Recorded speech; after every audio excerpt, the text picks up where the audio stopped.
Hello, and welcome to Quiet History. Tonight, I'm going to tell you about what midnight felt like in ancient Rome.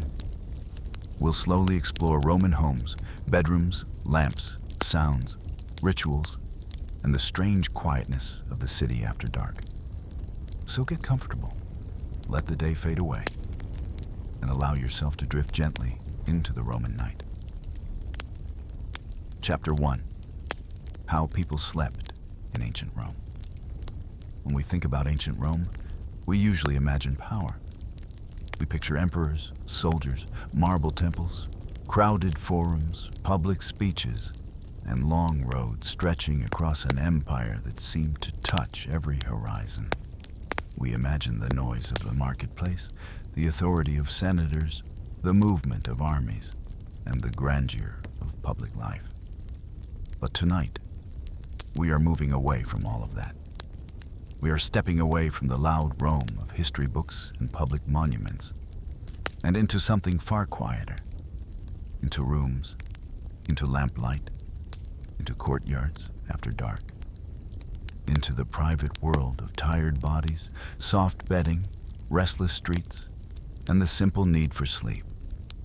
Because no matter how grand Rome became, no matter how many provinces it ruled, or how many triumphs it celebrated, the people who lived there still had to do what all people do.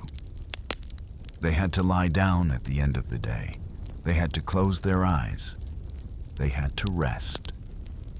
And that is where this journey begins.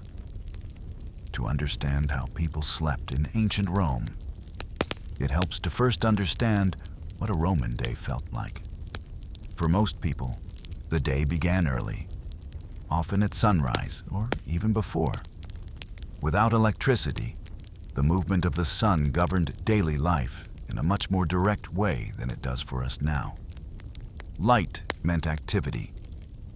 Darkness meant limitation. The body followed the sky more closely, and daily rhythms were less separated from nature. Morning was practical. It was the time for work, errands, trade, food preparation, appointments, public business, household routines, and movement through the city. By midday, especially in warmer months, the heat could become heavy and exhausting. And by evening, after the duties and noise of the day had begun to fade, the world slowly started to shrink. The streets grew dimmer, homes grew quieter, shadows deepened, and the city, though never fully silent, began to feel different. Night in ancient Rome was not just the absence of day. It was a different kind of world. A world with less certainty, less visibility, less public movement, less control. For wealthy Romans, that shift into night might have felt orderly, even elegant. A household could close itself off from the street. Lamps could be lit, curtains drawn, servants dismissed, rooms arranged for comfort. The evening could become private, enclosed, and soft. For poorer Romans, the arrival of night was often less peaceful. Crowded apartment buildings, narrow rooms, heat, noise, and limited privacy meant that darkness did not always bring calm. It simply changed the form of discomfort. But for both rich and poor, sleep remained a central human act. And like almost everything else in Roman life, it was shaped by status, wealth, architecture, climate, and daily routine. So what exactly did Roman sleep look like? The answer is, of course, different depending on who you were. A senator in a villa did not sleep like a laborer in an insula. A child did not sleep like a soldier. A mother did not sleep like a traveler. An enslaved person did not sleep like the master of the house. But if we step back from those differences for a moment, we begin to see the larger truth. Sleep in ancient Rome was not a separate modern experience of perfect darkness, soft silence, and sealed-off interiors. It was physical. It was vulnerable. It was close to the world. Even indoors, the outside remained near. Air moved through shutters. Sounds entered from the street. Light from a lamp was weak and flickering. Heat lingered in walls.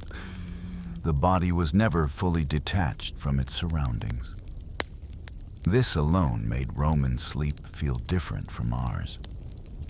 To go to sleep in ancient Rome was not to disappear into a controlled private cocoon. It was to rest inside a living environment, a changing one, a breathing one, a human one. And perhaps that is why this question feels so intimate. Because sleep strips history of some of its distance. It brings us close enough to imagine not just what Romans built, but how they felt at the end of the day. Imagine a Roman evening. The last tasks of the household are being completed. A door is secured, a lamp is adjusted.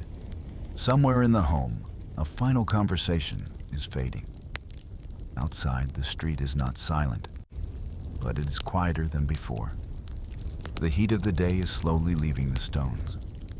The sky has gone dark. In the room, the visible world is now small and golden near the lamp, and black beyond it. Someone is tired. Someone is folding a covering. Someone is sitting on the edge of a bed. Someone is listening to the last sounds before lying down. This was Rome too. Not the Rome of parades and speeches, but the Rome of evening fatigue, the Rome of ordinary bodies, the Rome of night. And if we stay with that image a little longer, we begin to see that sleep was not merely rest. It was also retreat. During the day, Roman life was social, public, practical, and often demanding. At night, much of that withdrew. The body became still. The room became smaller. The mind turned inward. Sleep marked the point where daily responsibility loosened its grip.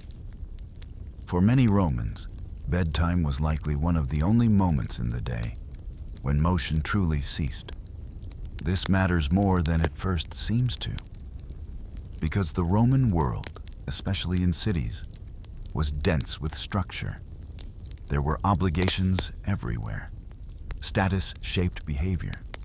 Public life mattered, family roles mattered, work mattered, reputation mattered. Even the arrangement of the household reflected hierarchy. But sleep reduced all of that, if only for a few hours. The rich still had better bedding. The poor still had less comfort. But even the emperor, in the end, had to close his eyes. Sleep is one of the most democratic experiences in human history. And yet the conditions surrounding it can tell us a great deal about inequality. In Rome, those inequalities followed people all the way into the night. Some slept on fine cushions and thick mattresses, some on rough bedding, some in quiet inner rooms, some in crowded upper floors, some with servants nearby, some with children beside them, some in safety, some in uncertainty, and yet everyone entered the same darkness. That darkness itself must have felt powerful. Roman nights were much darker than the nights most of us know today. No electric street lamps, no glowing windows on every building, no devices humming quietly beside the bed. Light had to be made, fueled, carried, and maintained. And once it was extinguished, darkness returned fully. This changed not only vision, but mood.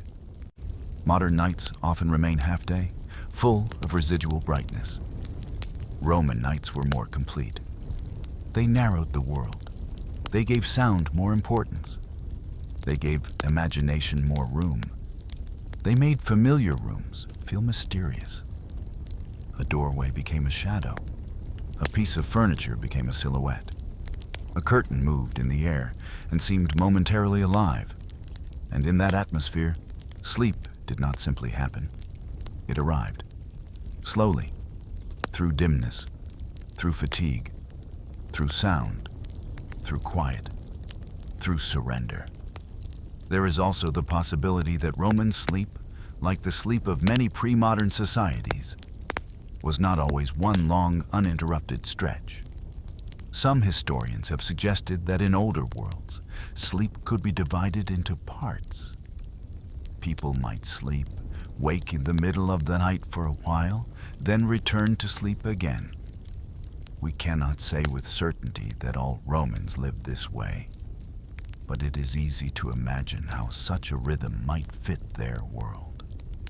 Without clock-driven schedules, without modern expectations of efficiency, night could unfold more flexibly. A person might wake, tend a lamp, listen, think, pray, or simply rest in silence before sleep returned. In this way, sleep was not only a biological need, it was also a nighttime experience. And Rome, with its heavy air, deep shadows, murmuring streets, and layered social worlds, would have shaped that experience constantly. There is another important detail too. Romans did not necessarily think about sleep in the stripped-down scientific way that many modern people do. In the ancient world, sleep could still carry mystery. Dreams mattered. The night carried symbolic weight. Household rituals, gods, spirits, and domestic beliefs all touched the space around bedtime. That means a Roman did not always lie down in a purely practical frame of mind. Night was a threshold. Sleep was a kind of crossing. And dreams were not always meaningless. This gave bedtime a kind of emotional depth. The body was tired, yes, but the night itself remained alive with meaning. So when we ask how people slept in ancient Rome, we are asking more than how soft their beds were, or how many blankets they used. We are asking, how did darkness feel? How did privacy work? How did class shape comfort? How did the city sound after sunset? How did ritual and fear and fatigue follow people into bed? How close was the outside world? How still could a Roman room ever truly become? And perhaps the most human question of all, what did it feel like after a long Roman day to finally let go? Because beneath all the empire and architecture, all the marble and military power, ancient Rome was still filled with people who grew tired, people whose backs ached, people whose feet hurt, people who wanted a softer bed, people who worried in the dark, people who listened to fading footsteps outside, people who hoped, just as we do, for a quiet enough night. And so before we go deeper into Roman bedrooms, Roman homes, Roman lamps, Roman rituals, and the many different ways people rested across the city and the empire, let us pause here for a moment. Let us stand in the doorway of the Roman night. Let us imagine the final light of evening fading from stone walls, a room becoming dim, a lamp waiting to be lowered, a bed waiting in the corner, the sounds of the city settling, but never entirely disappearing. And in that room, someone slowly preparing to sleep. Not a symbol of Rome, not a statue, not an emperor, just a person, tired, quiet, and ready at last to rest. Chapter 2. What Roman bedrooms looked like. If we are going to understand how people slept in ancient Rome, then we should first step into the room itself. Not the Rome of triumphal arches and public speeches, not the Rome of generals and marble statues, but the much smaller Rome of a sleeping space.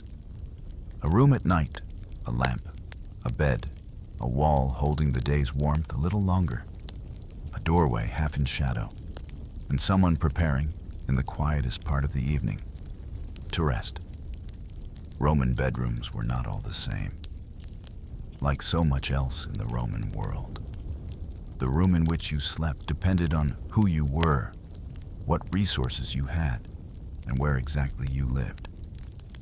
The sleeping space of a wealthy family in a comfortable townhouse or villa was very different from that of a poorer family in a crowded apartment building. But even the best Roman bedroom would not have looked quite like a modern one. It would have felt simpler, darker, more practical, more closely tied to the rhythms of the house around it. In upper-class Roman homes, sleeping rooms were often small, private chambers arranged around the broader architecture of the house. In some cases, they opened off an atrium or around an inner courtyard. In wealthier villas, sleeping rooms could be cooler, more enclosed, and more intentionally separated from the noise of public and domestic activity. The Roman house itself was not only a shelter, it was a system. Rooms related to one another in social ways as much as practical ones. Some areas were for receiving guests, some for business, some for family life, some for storage, some for servants. The bedroom, when present as a distinct space, belonged to the quieter and more private side of this arrangement. But privacy in the Roman world was not always the same as privacy in ours. Even a private room might still exist within a household full of movement, labor, and hierarchy. Servants might enter. Family members might pass nearby. Noise from the courtyard or the street might still reach inside. And the room itself might be relatively small compared with modern expectations. Still, for the wealthy, the sleeping chamber could be a place of genuine comfort.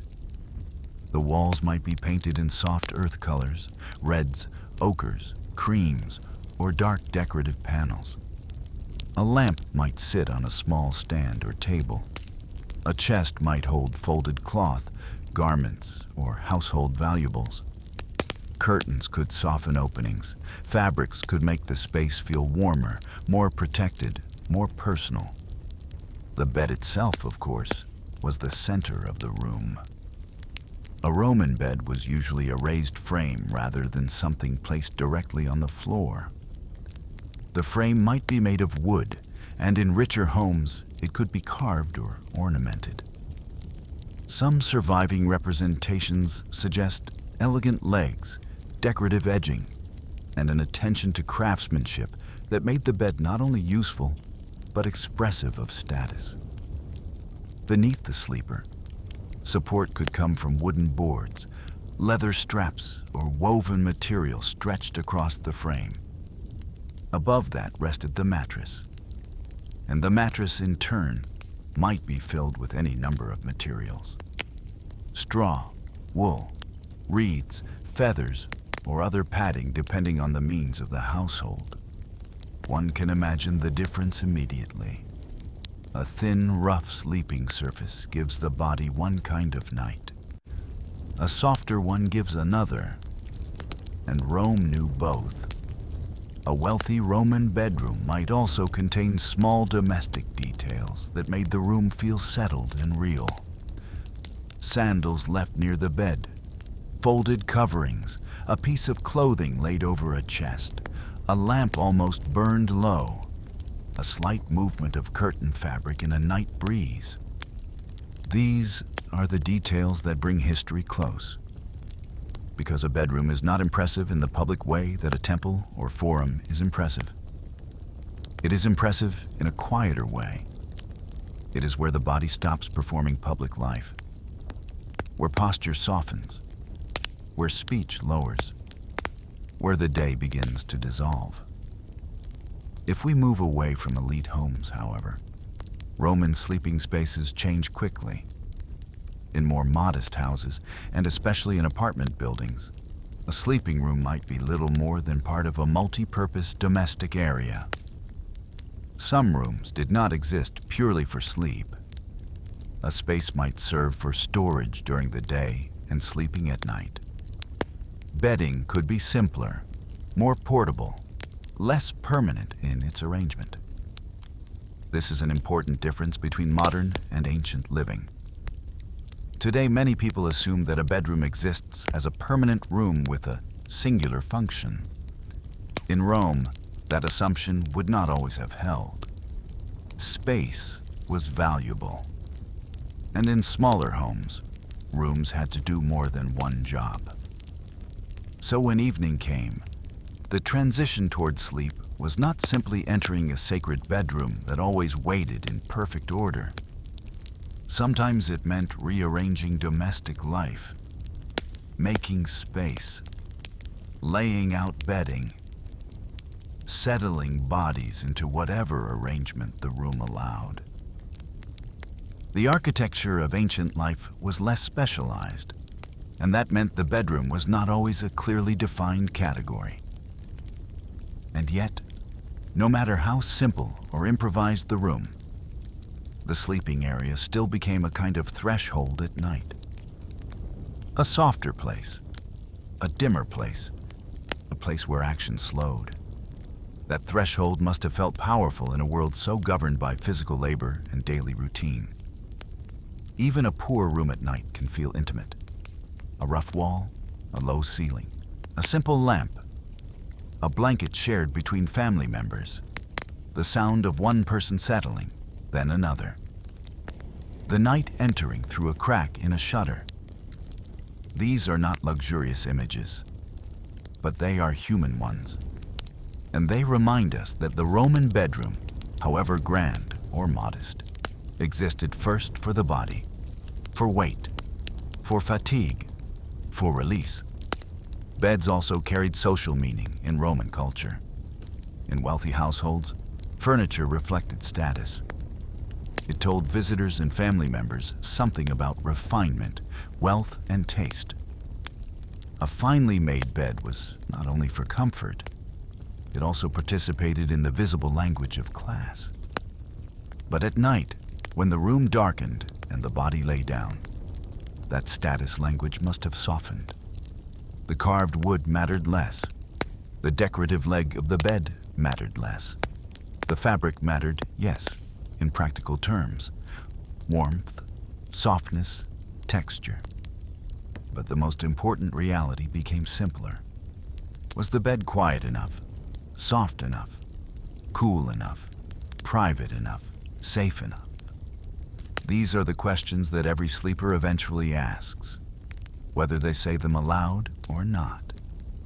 And in Roman bedrooms, these questions were answered differently depending on the architecture around the sleeper. A room near an inner courtyard would have felt different from one facing a noisy street. A room on the ground floor felt different from an upper room.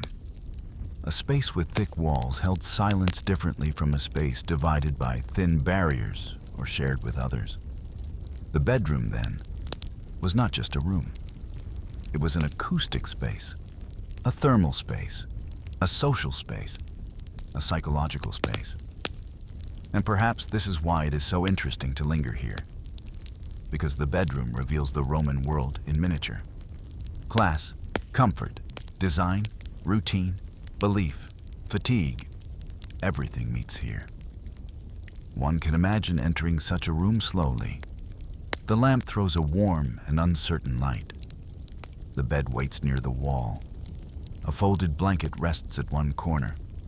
The air still carries traces of the household, cloth, oil, plaster, wood, dust, perhaps the fading smell of the evening meal. The visible world is limited. There is enough light to prepare for sleep, but not much more. And already the room is changing. It is becoming less a room for movement and more a room for surrender. This is one of the great differences between day and night in the Roman world. By day, rooms are practical. By night, they become emotional. The same wall that meant little at noon now becomes part of enclosure. The same bed that seemed ordinary by afternoon now becomes a place of relief. The same lamp that served a function now shapes atmosphere. And the room itself begins to feel like a container for stillness. For a wealthy Roman, this stillness may have arrived with greater softness. For a poorer Roman, it may have been more difficult to find. But in either case, the bedroom was where the Roman body finally withdrew from the city. Not completely, never completely. The outside world was still near, but near in a muted way, filtered through shutters, walls, curtains, corridors, courtyards, and distance. And perhaps that partial separation is part of what made the Roman bedroom feel so distinct. It did not erase the world. It softened it. It made it survivable through the night. This is why Roman bedrooms should not be thought of only as archaeological spaces. They were sensory spaces. The feel of fabric under the hand, the weight of the mattress, the coolness or warmth of the room, the smell of lamp oil, the texture of wood or plaster, the faint movement of air, the last visible objects before darkness. All of this belongs to the history of sleep. And all of it reminds us that sleep begins long before the eyes close. It begins with entering the room, seeing the bed, feeling the body slow, letting the house become quieter, allowing the space around you to change its meaning, from room to refuge, from structure to shelter, from daytime use to nighttime rest. So if we imagine a Roman bedroom now, whether in a villa or a cramped apartment, we should not imagine it as frozen and empty like a museum reconstruction. We should imagine it inhabited, a lamp trembling, a blanket being lifted, a tired person sitting down, the room already dim, the edges already blurred, the city still out there somewhere. And inside, in that small and imperfect space, the ancient act of going to bed beginning once again. Chapter 3. How the Wealthy Slept. If the Roman bedroom could reveal the structure of a household, then the bedroom of the wealthy revealed even more. Because wealth, in ancient Rome, as in many times and places, did not simply buy comfort, it bought distance. Distance from noise, distance from heat, distance from crowding, distance from interruption. And in the quiet hours of the night, that distance could mean the difference between true rest and restless sleep. To understand how the wealthy slept, we have to imagine a different kind of Roman home. Not the crowded vertical life of the Insula, not a room borrowed from a multi-purpose space, but a house arranged around control, a house designed to separate public life from private life, movement from stillness, visitors from family, work from rest. In such a home, the wealthy Roman did not simply go to bed. He or she withdrew. Evening in a prosperous Roman household would often have had a distinct rhythm. The day's business came to an end. Guests, if there had been any, gradually disappeared. Servants finished tasks or moved more quietly through the home. Lamps were lit and adjusted, doors were shut. The house, though never entirely inactive, began to narrow itself inward. This narrowing matters, because sleep for the wealthy was shaped not only by the softness of the bed, but by the architecture of retreat. A wealthy Roman home could contain spaces that buffered the sleeper from the outer world. Inner courtyards, thicker walls, private chambers, better ventilation, and a more orderly household all helped create a different emotional texture at night. The city did not vanish, of course, but it became more distant. And distance, for sleep, is a luxury. The bed itself was likely one of the clearest signs of this privilege. A wealthy Roman might sleep on a substantial wooden frame, carefully made, perhaps polished, perhaps decorated, perhaps built with attention not only to use, but to beauty. The mattress would be better padded, Covers would be thicker or finer. Pillows could be softer. Curtains or hangings might lend the room greater softness, both visually and acoustically. Fabric, in fact, played a quiet but powerful role in comfort. A room with textiles feels different from a room without them. Curtains soften movement. Coverings trap warmth. Hangings reduce hardness. Even when the room is not large, cloth can make it feel gentler, and gentleness at night matters more than it does in daylight. One of the most interesting things about wealth is that it often hides itself most effectively in small conveniences, not only in gold or decoration, but in easier breathing, in a quieter room, in a thicker mattress, in a door that closes more fully, in a room where fewer people pass, in the ability to lie down without immediately hearing 5 other lives continuing around you.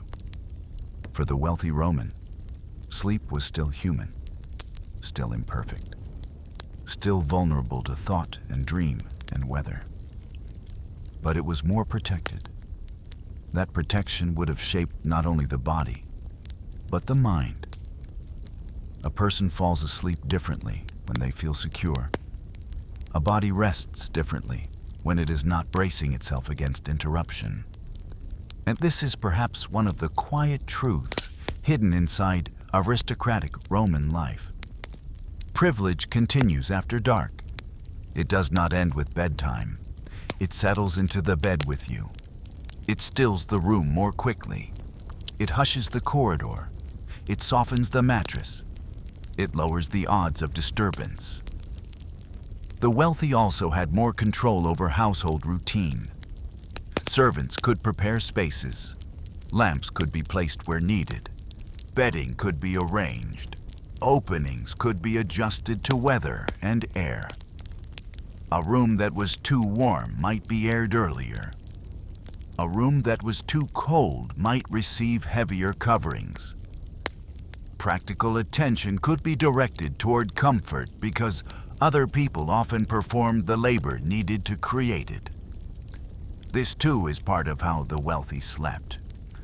Their rest was often supported by the work of others. A lamp trimmed by another hand. A bed prepared by another hand. A room maintained by another hand. Quiet, for the privileged, often rests on invisible labor. And ancient Rome was no exception. There is something else worth imagining here as well. The emotional quality of elite nighttime space. A wealthy Roman chamber, lit by 1 or 2 oil lamps, with smooth walls and better furnishings, must have felt almost ceremonial in its stillness. The transition from active life to sleep would likely have been slower, more ordered, and more enclosed. Perhaps garments were changed more comfortably. Perhaps there was more time to sit, think, speak softly, or simply exist in the half-light before lying down. That half-light is important. Roman night did not flip like a switch. It deepened. A wealthy person, free from immediate hardship, may have had more space to notice that deepening, to feel the room change, to experience evening as a slowing, rather than simply a collapse from exhaustion. This does not mean the rich always slept better in every sense. Wealth does not silence the mind. Anxieties remain. Responsibilities remain. Fears remain. Illness remains. Dreams remain. A senator might lie awake over political danger. A wealthy merchant might worry over ships and losses. A noblewoman might worry over family, alliances, inheritance, childbirth, or reputation. A richer bed cannot remove uncertainty from the mind, but it can remove some burdens from the body, and the body remembers that difference. One can imagine an upper-class Roman at bedtime. A final lamp glows against painted walls. A servant has withdrawn. The sounds of the house are fewer now. Perhaps the courtyard beyond is still. Perhaps a curtain moves slightly with the air. The mattress yields more gently than that of the poor. The blanket is not rough. The room is not crowded. There is enough space to turn without touching another body. Enough quiet to hear only the faintest sounds of the night beyond the walls. This was not luxury in the modern hotel sense. It was ancient luxury, more fragile, more shadowed, still dependent on lamps, weather, and the living city outside. But luxury nonetheless. Even the position of the bedroom within the house may have mattered. Rooms deeper within the household, farther from direct street exposure, were naturally quieter. A room arranged near an inner courtyard might receive air without taking in the full disorder of the street. These subtle architectural advantages were not trivial. They created better nights, and better nights, repeated over years, become part of a different life. Sleep is cumulative. So is deprivation. And in a society marked by inequality, comfort compounds just as discomfort does. The wealthy were not simply comfortable on one evening. They were comfortable again and again and again. The poor, likewise, were interrupted again and again and again. This is one of the quietest ways class writes itself onto the body, not just through food or clothing or public status, but through the repeated quality of rest. Roman elite life also made room for a certain aesthetic understanding of domestic space. The room was not only lived in, it was arranged. Objects had beauty as well as function. Order itself could be a luxury. A space without clutter, without crowding, without improvisation, allows the mind to settle more easily. A wealthy Roman chamber might therefore have felt not only quieter, but more composed. And the composition has psychological force. A tidy room calms differently than a strained one. A deliberate room soothes differently than a desperate one. At night, these differences become even clearer. The lamp light does not fall on disorder in the same way. It does not catch the same edges. It does not suggest the same strain. And so we might say that wealthy Romans slept not only with better objects, but with a different emotional landscape around those objects. That landscape was made from architecture, labor, resources, and habit. From better wood, better cloth, better walls, better separation, but also from repeated expectation. The expectation that one's room would hold, that one's sleep would be protected, that the night, though dark, would remain manageable. This expectation itself is a form of comfort. And when you have it long enough, you begin to forget it is a luxury at all. Perhaps this is why sleep is such a revealing topic, because it uncovers what daily life often hides in plain sight. The wealthy Roman did not only wear status by day, he or she slept inside it, not as spectacle, not as public theater, but in the softest, most intimate way possible. In the hour after the lamp was lowered, in the better mattress, in the thicker cover, in the greater quiet, in the private room, in the ability to surrender to sleep with less resistance from the world. And yet, even here, the ancient night remained ancient. There were no sealed windows, no electric certainty, no complete separation from weather or sound, only relative comfort, relative privacy, relative calm. A wealthy Roman still entered darkness, still listened, still dreamed, still woke, still belonged, finally, to the same night as everyone else. This may be the most interesting point of all, that even privilege has limits when faced with darkness. The room grows dim for everyone. The lamp must be extinguished for everyone. The body grows tired for everyone. And in that last moment before sleep arrives, the difference between rich and poor becomes smaller than it was in daylight, though never small enough to disappear entirely. So when we imagine the wealthy sleeping in ancient Rome, we should imagine not perfection, but softened difficulty. Not absolute silence, but a quieter world. Not luxury as fantasy, but comfort as insulation. Enough insulation, at least, to let the night arrive a little more gently. A bed carefully made, a room carefully arranged, a body carefully withdrawn from the demands of the day. And beyond that room, the great city still breathing in darkness, while inside, one privileged sleeper for a few hours rests in relative peace. Chapter 4. How the Poor Slept in Insulae. If the wealthy slept with a degree of distance from the city, then the poor often slept inside its full pressure. To understand this part of Roman sleep, we have to leave behind the villa, the inner courtyard, the carefully arranged chamber, and climb instead into a different world. A higher room, a narrower room, a warmer room, a noisier room, a room where sleep was not protected by wealth, but negotiated with reality.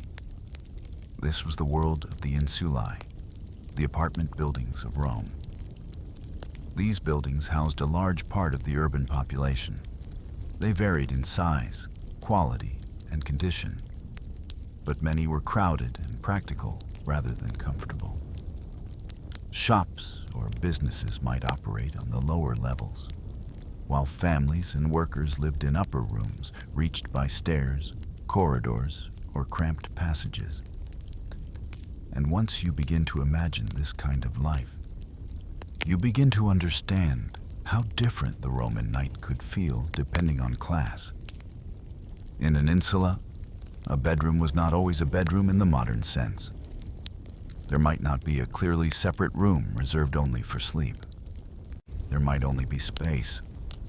Whatever space was available, a corner, a narrow chamber, a shared room, a floor area that changed meaning when night arrived. This is important, because for the poor, bedtime was not just about going to a room designed for rest. It was often about making room for rest within a life that had very little spare room at all.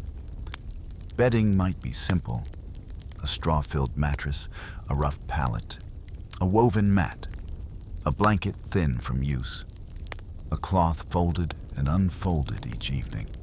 The surface might be harder, the padding lighter, the arrangement temporary, and the body, after a day of labor, would meet that simplicity without much choice. We should not romanticize this. There is something beautiful in imagining ancient nights, but poverty remains poverty in every century. A hard bed is still a hard bed. A hot room is still a hot room. A crowded life is still crowded in darkness. And yet, because this is history, and because history is made of real people rather than abstractions, we can also try to imagine the emotional truth of such a room. The tiredness would be real. The relief of lying down would still be real. Even in discomfort, the body still longs for the end of labor. A poor Roman climbing to an upper room at the end of the day would not be thinking in philosophical terms about social inequality. He or she would be thinking of feet, shoulders, heat, hunger, noise, and fatigue. The bed, however simple, would still mean release, even if only partial release. One of the defining features of insula life was proximity. People lived close to one another, very close. Walls might not block sound completely. Stairways carried movement, voices traveled, children cried, doors opened and shut. Domestic life did not dissolve cleanly into silence just because darkness had arrived. This closeness shaped sleep deeply. Imagine a family of several people sharing 1 or 2 rooms. One child already half asleep, another still restless, an adult adjusting bedding, someone shifting a stool or setting down a pot, someone returning late, someone coughing, someone speaking in a tired, low voice before finally lying down. And around all of it, the sounds from neighboring rooms, neighboring families, neighboring lives. This was Roman sleep too. Not private, not sacred, not silent, but woven into the lives of others. There is something profoundly revealing in this. The wealthy could use walls and design to protect sleep. The poor had to sleep through the world, through other bodies, through other needs, through the continuous closeness of urban life. And in such conditions, even small discomforts grow larger. Heat lingers longer in upper rooms, air moves less. The smell of people, oil, food, dust, damp cloth, smoke, and old wood settles into the room. A weak lamp flickers, not enough to brighten the whole space, but enough to keep parts of it half awake. The body lies down, but the room does not necessarily become restful all at once. It resists rest, not intentionally, just materially. That resistance is part of what poverty feels like. The world does not yield to your exhaustion as easily. You are tired, but the room is too hot. You lie down, but someone nearby is still moving. You close your eyes, but the street below is still alive. You cover yourself, but the mattress is thin. You turn, but there is not much room to turn into. And yet, in the middle of all that, people still slept. That may be one of the quiet marvels of human history. People adapt to discomfort with astonishing regularity. Not because discomfort is easy, but because life gives them no alternative.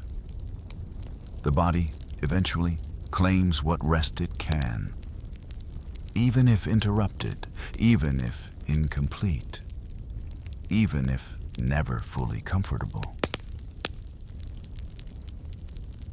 We should also remember that in buildings like these, danger could follow people into the night. Fire was a real fear. Crowded wooden structures, lamps, cooking, and the density of urban living all made fire a recurring risk in Roman cities. Sleep in such conditions may sometimes have carried an undercurrent of uncertainty, not dramatic terror every night, but a background knowledge that safety was uneven. And where safety is uneven, sleep is never quite as deep. Then there was the matter of stairs, access, and height. Upper levels of insulae were often cheaper, smaller, and less desirable. To live higher up could mean more heat in summer, more strain climbing, and less structural reassurance. But it could also mean greater distance from direct street activity below. Even so, whatever minor advantage that offered was offset by the general instability of life in such spaces. A person sleeping in an upper Roman apartment did not sleep inside abundance. He or she slept inside compromise. Everything was compromise. How much space there was, how much air there was, how much quiet there was, how much bedding could be afforded, how much privacy could be managed. Even the distinction between night and day may have felt blurrier in such homes. If a room served multiple purposes, then bedtime involved a transformation. Domestic space had to become sleeping space. Objects had to be moved, shifted, worked around. There was no pure retreat, only a transition into another use of the same limited environment. This makes the act of lying down feel especially meaningful. Because when life is constrained, small gestures become more important. A blanket spread, a lamp lowered, a child pulled closer, a body stretched out at last. These things matter more when there is so little ease elsewhere. The poor in ancient Rome did not merely lack luxury. They lacked insulation. Insulation from noise, from heat, from closeness, from interruption, from the hard edges of material life. And since sleep depends so much on insulation, poverty followed them all the way into the night.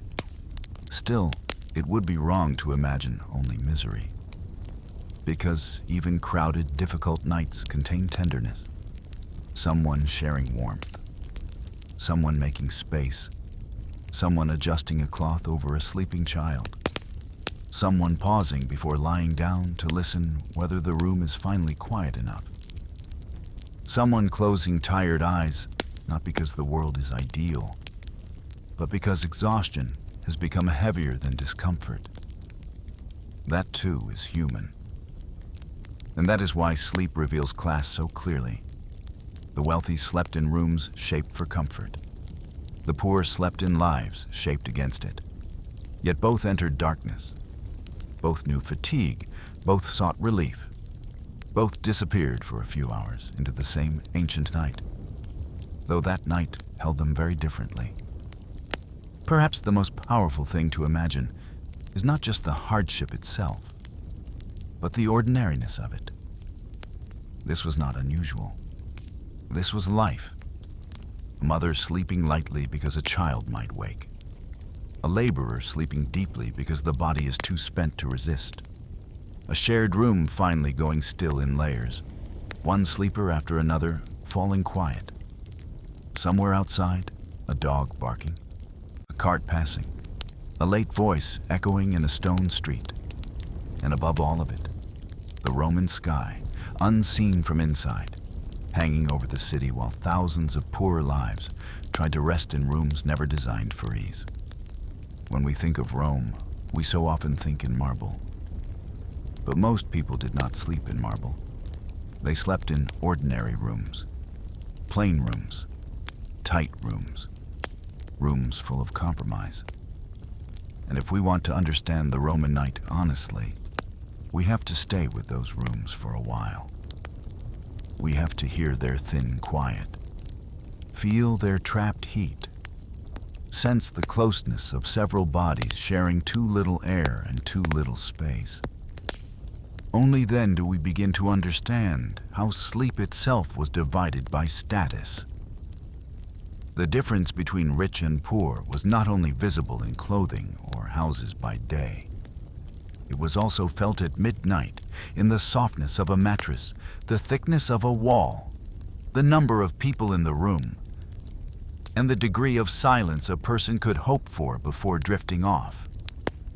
So when we imagine the poor sleeping in Insulae, let us imagine them fully, not as background figures in the great machinery of empire, but as human beings lying down at the end of the day, carrying labor in their bones, heat in their skin, noise in their ears, and hope, however small. For a few hours of rest before morning returned. Chapter 5. The sounds of Rome after dark. If darkness shaped the Roman night, then sound gave it life. And perhaps this is one of the easiest things to misunderstand about the ancient world. From a distance, the past can seem silent. We imagine ruins under moonlight, empty stone streets, still courtyards, a sleeping city wrapped in calm. But Rome was not silent after dark. Not fully, not even close. It changed at night, yes. It narrowed. It dimmed. It lost some of its daytime urgency. But it did not become still in the way we might first imagine. Instead, it became a different kind of city. A city heard more than seen. A city where sound carried farther because light carried less. And this meant that bedtime in ancient Rome was never only about the room itself. It was also about the world beyond the walls. Even from bed, the city remained present. A Roman lying down at night might not see very much, but he or she could hear plenty. Footsteps on stone, voices moving through a narrow street, a distant shout, the bark of a dog, the scrape of wood, the roll of wheels, a door closing somewhere nearby, a late delivery, a murmuring argument, a watchman calling out, a traveler arriving too late, a household above or below settling down more slowly than one hoped. The Roman night was made of these fragments, and sleep had to pass through them. This is especially important in a city like Rome, where population density and daily movement were intense. During daylight, sound would have been absorbed into activity. Market noise belonged to the marketplace. Public conversation belonged to the forum. Labor belonged to the workshop. Movement belonged to the streets. But at night, those same sounds changed character. They became interruptions. They became reminders. They became signs that the world outside was still active, still imperfectly quiet, still pressing gently or not so gently against the edges of the sleeper's room. This matters because sound affects the body before the mind fully names it. A sudden noise tightens the muscles. A repeated noise delays surrender. A distant pattern of noise becomes part of the atmosphere of falling asleep. The Roman body, like any human body, would have learned to read its nighttime environment through sound. The wealthy, of course, had some advantage here. Thicker walls, better placement within the house, rooms farther from traffic, inner courtyards that softened the impact of the street. But even then, the city was not entirely absent. And for the poor, especially in Insulae, the sounds of the night could feel relentless. It is easy to imagine the different layers of that urban soundscape. Closest to the bed, there are indoor sounds. Someone turning in sleep, a soft cough, a blanket being pulled, the creak of a bed frame, the tiny movements of a room not yet entirely settled. Then there are the sounds of the building, a footstep on stairs, a latch, a neighbor's voice through a wall, the dragging of furniture, a child crying and then slowly going quiet. Then, beyond the building, the street, dogs, carts, late voices, animals, street activity that never quite disappears. And beyond even that, the wider city carrying faint noises from farther away, difficult to place, but enough to remind the mind that it is not alone in darkness. One of the most interesting things about nighttime sound is that it becomes larger in the imagination. During the day, the eye dominates. At night, the ear takes over. A sound in darkness feels different from the same sound in daylight. It feels less explained, more open, a little more mysterious. A voice heard without a face becomes uncertain. A step heard without a body becomes evocative. A dog barking in the dark seems farther and stranger than it would at noon. So even if the Roman night was not louder in absolute terms than day, it may have felt more acoustically intimate, more atmospheric, more alive at the edges of awareness.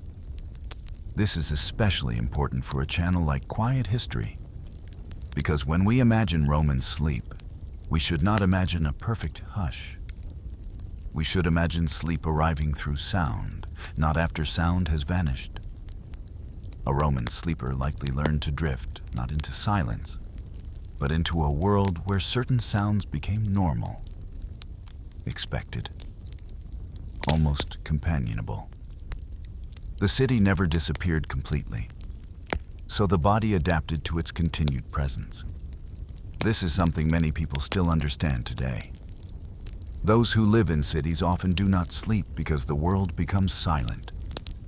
They sleep because the world becomes familiar enough. The same may have been true in Rome. The familiar rhythm of distant wheels, the familiar dog, the familiar late voice, the familiar settling of the building itself.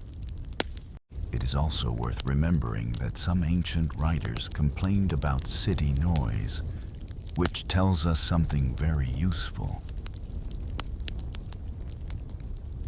It tells us that nighttime disturbance was real enough to be noticed and resented. Sleep was not always easy. Noise was not merely atmospheric, it could be exhausting. This makes Roman night feel suddenly modern, because one of the oldest urban experiences in the world is lying awake, tired, wanting rest, and listening to a city that refuses to stop. There is a strange intimacy in that continuity across time.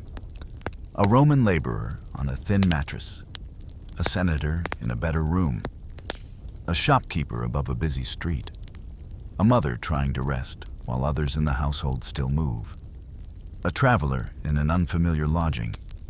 Each of them, in different ways, had to negotiate with sound.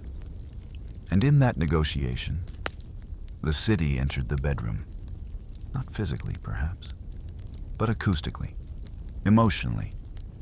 The street became part of sleep.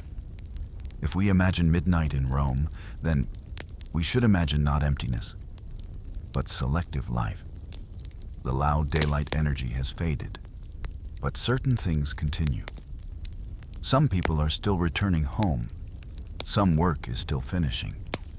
Some guards are still awake. Some animals are still restless. Some fires still burn. Some conversations have not yet ended. And in the middle of this, countless sleepers are listening, half aware, drifting in and out of attention. This drifting state is one of the most beautiful things to imagine. You lie down. The room darkens. The body grows heavier. A noise comes from outside. The mind notices it, then lets it go. Another sound arrives. A pause follows, then another. Gradually, the sounds stop feeling like events and begin feeling like the distant edge of the night itself. This is how sleep often comes in a living city. Not as the defeat of noise, but as a gentler relationship to it. And yet, not all sounds were equal. Some would have comforted, some disturbed. There are sounds that reassure because they mean the world is normal. A familiar door, a known voice, a routine step. And there are sounds that unsettle because they are unfamiliar, abrupt, or too close. A sudden crash, a strange cry, an argument, the quick movement of many feet. The unexpected sound always feels larger in darkness. This would have been true in Rome, as much as anywhere else. The city at night could be both ordinary and uncertain. And that uncertainty belongs to the emotional history of sleep. A Roman did not only lie down to rest. A Roman also listened to the room, to the house, to the building, to the street, to the city, to the long, uneven breathing of urban life in darkness. Perhaps this is why the Roman night feels so evocative. Not because it was silent, but because it was layered. A city heard in fragments. A world sensed more by ear than by eye. A darkness populated not by stillness, but by reduced and reshaped activity. And somewhere inside that layered soundscape, a person finally lets go. The step outside is no longer important. The dog becomes distant. The voice fades. The cart rolls farther away. The room grows softer, and sleep, at last, begins to take hold. So when we imagine Rome after dark, let us not imagine only moonlit ruins or perfect quiet. Let us imagine the living sound of the ancient city. Stone under sandals, a far-off shout, a wheel across uneven road, a courtyard door, a restless dog, a lamp being lowered, and a tired Roman lying still in the dark, hearing all of it less and less clearly as the mind slowly slips away from waking life. Chapter 6. Oil lamps, shadows, and midnight atmosphere. If sound gave the Roman night its hidden movement, then light gave it its shape. Or perhaps more accurately, the lack of light gave it its shape. Because midnight in ancient Rome was not simply dark. It was a kind of darkness that modern life rarely allows us to experience. A living darkness. A darkness interrupted only by flame. A darkness that did not retreat at the press of a switch. A darkness that stayed close to the body, pressed against the walls, and filled every space not reached by the small and trembling circle of a lamp. To understand midnight in Rome, we have to understand what it meant to live by lamplight. Romans commonly used oil lamps, often fueled by olive oil. These were practical objects, but also emotional ones, whether or not people would have described them that way. A lamp did more than illuminate. It made the night navigable. It held back uncertainty for a little while. It softened the room enough for one more conversation, one more task, one more quiet minute before sleep. And yet, a Roman lamp did not banish darkness. It negotiated with it. The light was small, flickering, uneven. It reached a nearby wall, a piece of cloth, the edge of a chest, the side of a bed, perhaps the outline of a face. But beyond that, shadow remained. This is one of the great atmospheric differences between the modern world and the Roman one. Today, artificial light is often broad, stable, and impersonal. It fills a room fully. It erases the drama of shadow. It makes every object equally available to the eye. Roman light did not do that. Roman light selected. It revealed one thing and concealed another. It made the room feel partial, intimate, and uncertain. A Roman bedroom at night would not have been fully visible. The bed might be clear. The wall near the flame might glow softly. A fold of blanket might catch the light. But a corner of the room would already be dissolving into blackness. A doorway might become a darker shape within darkness. A hanging cloth might move in the air and seem for a moment more alive than it truly was. This is why midnight in Rome must have felt so different. Not simply because it was later in the evening, but because the visual world itself had changed. By midnight, the house had long since passed from practical evening into deep night. Tasks were over. Movement had slowed. Those still awake would be fewer. The lamp, if one still burned, would likely feel more precious and more temporary than before. Its flame might be lower now, the room quieter, the outside world less visible and more sensed. One can imagine the emotional effect of this. At midnight, a Roman room would feel smaller than it had at dusk. Smaller not because the walls moved, but because vision withdrew. The world near the body remained. The world beyond the body receded. And when the visible world shrinks, the inner world grows. Thoughts become more noticeable. Memories move differently. Dreamlike associations begin before sleep has even arrived. This may be one reason the Roman night felt not only restful, but mysterious. The lamp created mood, and the mood created a different kind of mind. It is easy to picture the details. A small oil lamp set on a stand, its surface warm to the touch, the smell of oil faint but present, the flame moving slightly whenever air shifts through a shutter, a shadow lengthening across plaster, a bed waiting nearby, a figure seated or reclining, not yet asleep, but already quieter. The city outside is no longer visible in full, but it is still there, suggested by sound, by occasional movement, by a distant call or step. This is not theatrical darkness. It is domestic darkness. And domestic darkness has its own emotional power.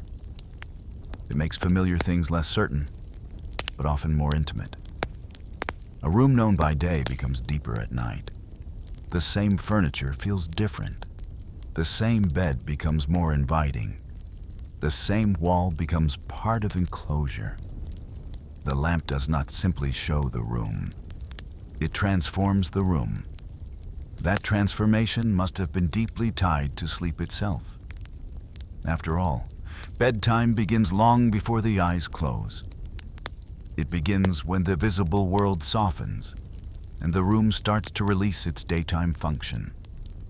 A bedroom by daylight is a room. A bedroom by lamplight becomes almost a private world. The lamp plays a role in that change. It lowers the volume of sight. It prepares the body for inwardness. It tells the mind that activity is nearly over. And once the lamp is extinguished, the final step is complete. The darkness becomes total. This final extinguishing would have been one of the most meaningful gestures in a Roman night. Small, practical, ordinary, and yet emotionally significant. To lower a lamp, to pinch a flame out, to let the last source of visibility disappear, to trust the room, to trust the night, to accept that for the next hours, one will belong not to the visible world, but to the unseen one. That is a powerful transition. Even today, turning off a final light has symbolic force. It marks surrender. It ends the day. But in a Roman room, without other lights waiting in the distance, that act would have felt more complete. When the lamp went out, there was no little glow from a hallway switch, no charger light on a wall, no distant street lamp filtering through the curtain. There was darkness. Full darkness. And in that darkness, the imagination had more freedom. A sound from the street below seemed more pronounced, a movement of air more noticeable. The memory of the room remained, but the eye could no longer confirm it. This gave midnight a psychological texture we should not overlook. It made sleep not only physical, but imaginative. One did not merely drift away from waking. One crossed into a world where the senses changed rank. Hearing grew stronger. Sight receded. Touch became more important. The feel of cloth, the warmth or coolness of the mattress, the position of the body beneath a cover, the air across the face, the softness or roughness beneath the hand. The Roman night then was not empty. It was sensorially reorganized. This is one reason lamplight matters so much in trying to imagine it. The lamp was the hinge between worlds, between day and night, between labor and rest, between visible certainty and invisible possibility, between conversation and silence, between wakefulness and sleep.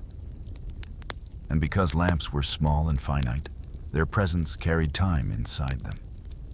A burning lamp meant oil was being spent. Its light was temporary. The later the night, the more fragile the flame might feel. This, too, adds something to the emotional atmosphere. A midnight lamp is not like an evening lamp. Even if it is physically the same object, it carries a different feeling. It belongs to a later hour, a quieter house, a deeper solitude. By midnight, anyone still awake would already feel the weight of the hour more strongly. Fatigue deepens, thought slows, the body grows heavier. The lamp seems warmer, more isolated, more alone in the darkness. And perhaps that loneliness of flame is part of what made Roman midnight so beautiful. A small circle of gold surrounded by shadow. A room barely held together by light. And somewhere within it, a tired Roman preparing to let the night take over completely. There is also something worth saying about shadows themselves. In modern life, shadow is often minimized, treated as a problem to be eliminated by better lighting. In the Roman world, Shadow was simply part of interior life. It lived with the lamp. It was always present, always shaping the room, always changing with the smallest movement of flame. This meant that the Roman room at night was never static. Even in stillness, it moved. The shadow of a chair leg shifted. The outline of a hanging cloth flickered. A hand lifted near the lamp altered the room. The body itself cast changing forms against the wall. There is something almost dreamlike about this.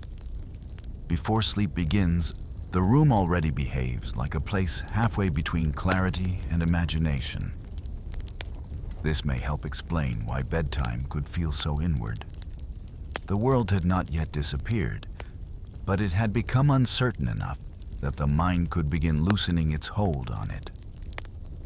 And perhaps that is the true atmosphere of midnight in Rome. Not dramatic fear, not complete calm, but a quiet uncertainty. A darkness softened by one small light. A room slowly losing its edges. A city reduced to sound and suggestion. A sleeper not yet asleep, but already less attached to the visible world. Imagine such a room now. The lamp burns low. Its light catches the curve of an oil vessel, the fold of fabric, the worn surface of wood. The bed waits in the half-dark. The plaster wall glows faintly, then fades. Beyond the shutter, the city cannot be seen, only heard. The flame moves once in a passing breath of air. The shadow shifts, then settles. And in that room, time itself seems slower. Not because midnight is slower, but because darkness changes attention. Everything becomes smaller, gentler, more inward. This is the atmosphere in which Romans surrendered to sleep. Not beneath a bright ceiling, not in a sealed modern bedroom, but in rooms where light trembled, shadow remained, and midnight felt like a real and almost physical presence inside the house. So when we think about ancient Rome after dark, let us not imagine only monuments under moonlight. Let us imagine oil lamps, small flames, moving shadows, a room becoming uncertain at the edges, and a tired person watching the last little island of light grow weaker before finally allowing darkness to take the room and sleep to take the body. Chapter 7. Dreams, Gods, and Bedtime Rituals. By the time midnight had fully settled over Rome, the visible world had already grown smaller. The lamps were lower, the rooms were dimmer, the streets were less certain, and the mind, slowly loosening itself from the demands of the day, had begun to enter a different kind of space. It is here, in this quieter, inward hour, that we should speak about dreams, gods, and the small rituals that may have accompanied Roman sleep. Because for many people in the ancient world, sleep was never only physical. It was not simply the body shutting down. It was also a threshold, a crossing, a vulnerable state in which the mind left ordinary daylight reason and entered something less controlled, less visible, and perhaps more open to signs, fears, memories, and the sacred. The Romans, like many ancient peoples, lived in a world where the boundaries between practical life and spiritual life were far thinner than they often feel today. Religion was not always separated from the household as a special activity performed only at certain times. It could be woven into domestic routine, into gestures, into offerings, into habits so small and ordinary that they might not even have been named as rituals each time they were performed. The home itself could contain sacred space. Many Roman households had small shrines honoring household gods and protective spirits. These spaces, sometimes modest and sometimes more elaborate, reminded those who lived there that the house was not only a place of walls and furniture, but also a place watched over by unseen powers. This makes bedtime especially interesting, because night, more than day, tends to sharpen the sense of vulnerability. In daylight, the body is active, occupied, defended by movement and distraction. At night, it becomes still. The eyes close. Awareness changes. The sleeper enters a state where control weakens. For that reason, it would not be surprising if many Romans, consciously or not, marked bedtime with acts of reassurance, perhaps a brief prayer, perhaps a small gesture toward a household shrine, perhaps a few familiar words, perhaps simply the repetition of a routine that made the room feel ordered and safe. A lamp adjusted, a blanket folded, a child checked on, a door secured. A final look at the room. These may not seem sacred in a formal sense, but ritual often begins exactly there, in repeated acts that prepare the mind to surrender. And surrender is what sleep requires. Even now, people create bedtime rituals without necessarily naming them that way. Curtains are drawn, lights dimmed, doors checked, phones set aside, a glass of water placed nearby, a blanket arranged just so. One side of the bed chosen, a familiar phrase spoken, a final deep breath. These actions matter because they prepare the body and quiet the mind. The Roman world, though different in objects and beliefs, would have understood this logic very well.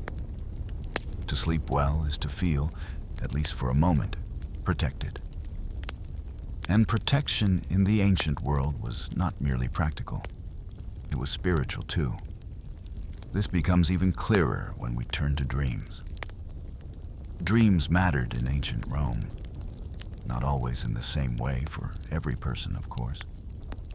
Human beings have always had different attitudes toward dreams. Some dismiss them, some fear them, some treasure them, some wake and forget them almost immediately. Others carry them through the day, turning them over in the mind. Romans, too, would have varied. But culturally, dreams were not automatically meaningless. A dream could be a warning, a sign, a message, a symbol, a reflection of divine favor or divine unease, a strange glimpse of something not easily explained. This changes the emotional quality of sleep itself. If dreams can matter, then bedtime is not simply the entrance into unconsciousness. It becomes an opening, a place where one might receive something, a place where the ordinary order of the world loosens enough for other kinds of meaning to emerge. This does not mean every Roman went to bed trembling in expectation of prophetic dreams. Most were likely just tired. Most wanted rest. Most lay down because the body demanded it. But the cultural idea remained available. And because the idea remained available, the night itself carried more symbolic depth. One can imagine someone in a Roman room after midnight, already in darkness, already listening to the last sounds of the house, already halfway between thought and sleep, and feeling that the world of dreams was not entirely separate from the world of gods. What might come in the night? A memory? A fear? A strange image? A message? A warning? The ancients often treated the dream not as mere nonsense, but as a kind of event. And that gave sleep a slightly different dignity. It was still rest, but it was also encounter. This is one reason the Roman night feels so rich when we imagine it carefully. Because it was not only made of beds, rooms, and sounds. It was also made of meanings, of expectations, of invisible possibilities. The bedroom after midnight was a place where the visible world had already retreated. A person lying there in near darkness might feel much closer to thoughts usually hidden by daylight. Worries, hopes, memories, guilt, longing, old griefs, and private fears often grow larger at night. This is as true now as it was then. In such an hour, religion, ritual, and dream all become easier to understand, not as superstition from far away, but as human responses to vulnerability. Night is when people feel the limits of their control. And when people feel the limits of control, they often reach for meaning. Sometimes that meaning is ritual, sometimes prayer, sometimes symbolic interpretation, sometimes simply the comfort of doing what one has always done before sleep. A Roman mother may have whispered something familiar over a child. A servant may have paused before the household shrine. A traveler may have fallen asleep in an unfamiliar room, with the uneasy hope that the night would pass quietly. A wealthy Roman may have lain awake for a while, turning over the burdens of the day until fatigue finally took hold. And all of them, whether consciously or not, entered a part of life shaped not only by the material world, but by unseen things. This includes fear. Because if dreams can carry meaning, then sleep can never be entirely neutral. The dream may soothe, but it may also disturb. The sleeping mind becomes open. And openness is beautiful, but it is not always comfortable. A Roman might wake from a dream and remain still for a moment in darkness, listening, remembering, asking what it meant. Was it merely a dream? Was it an omen? Was it memory mixed with fear? Was it some hidden movement of the soul? Or was it nothing at all? The fact that such questions could exist gives sleep a more textured role in Roman life. The night was not simply emptiness between days. It was a lived part of life, and dreams were one of its most powerful features. Even household space itself could encourage this feeling. A dim room, a low lamp, shadows on plaster, distant city sounds, and the weakness of the body together create a state in which the mind becomes more porous. The ordinary world no longer feels complete. The unseen feels closer. The imagination grows stronger. This is a deeply human condition, and the Romans knew it too. Perhaps this is why bedtime rituals matter so much historically. They are not decorative details. They are ways of creating order before surrender. In daylight, one manages tasks. At night, one manages the conditions of letting go. A ritual does not necessarily remove fear or uncertainty, but it gives shape to them. It says, "This is how the night begins. This is how the room becomes safe. This is how the body prepares to cross into sleep." The Romans may have done this in ways both formal and informal. Some through prayer, some through custom, some through the arrangement of household objects, some through repeated domestic gestures so familiar that they required no explanation.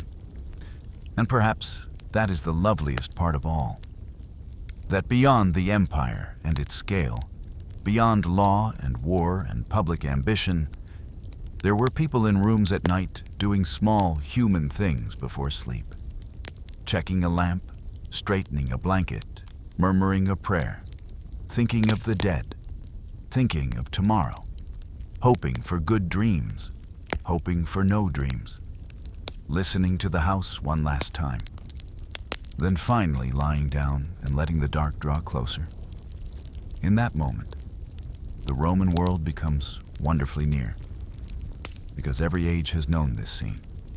The body is tired, the room is dim, the mind is softer than it was an hour ago.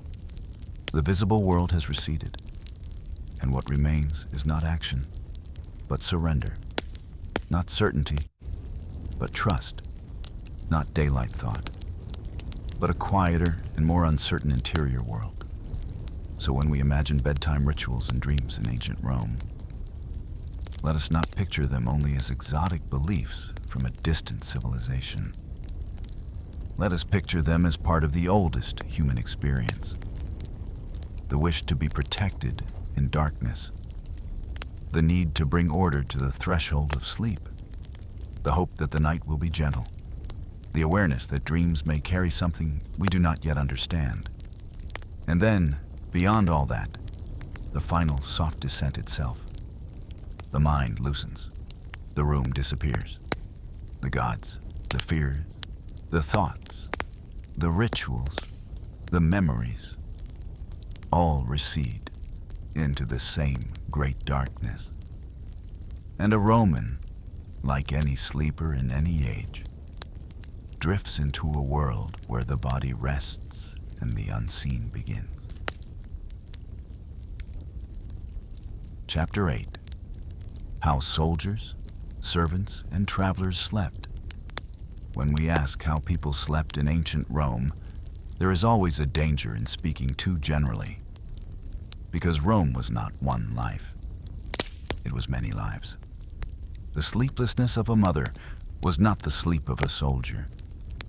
The bed of a wealthy landowner was not the resting place of a servant.